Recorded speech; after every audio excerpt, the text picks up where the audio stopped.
നമസ്കാരം, ഞാൻ സന്തോഷ്.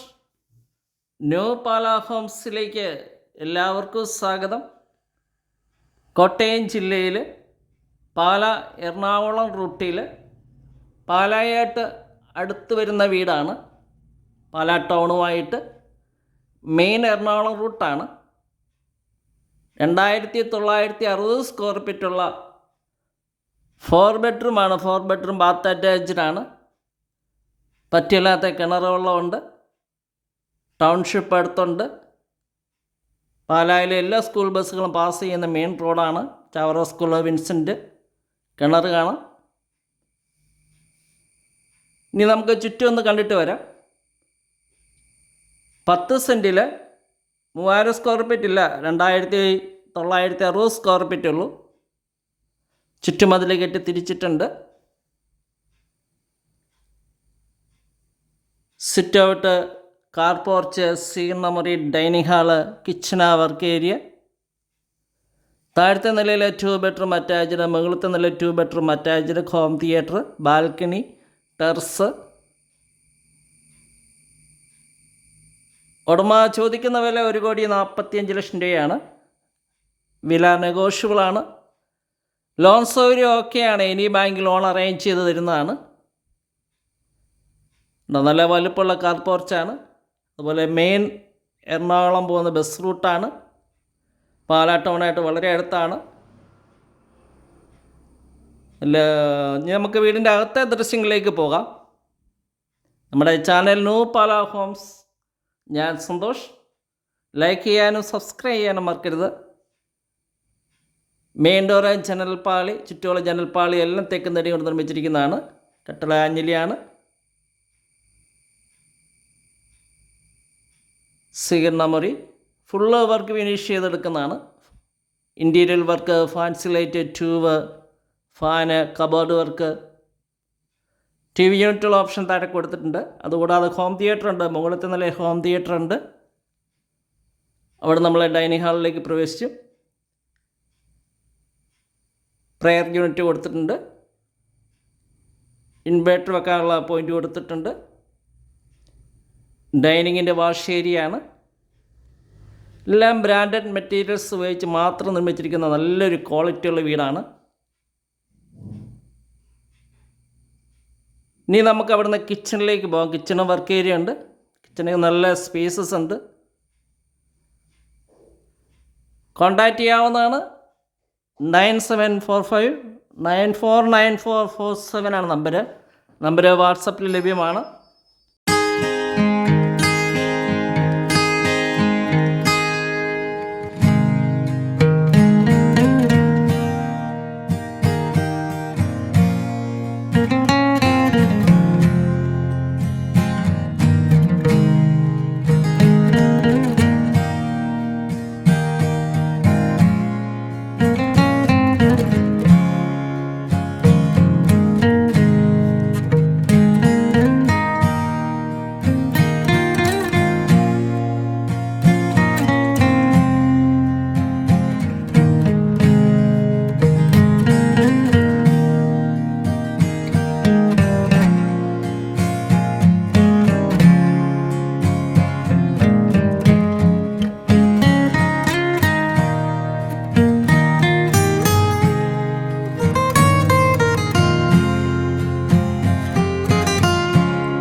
you.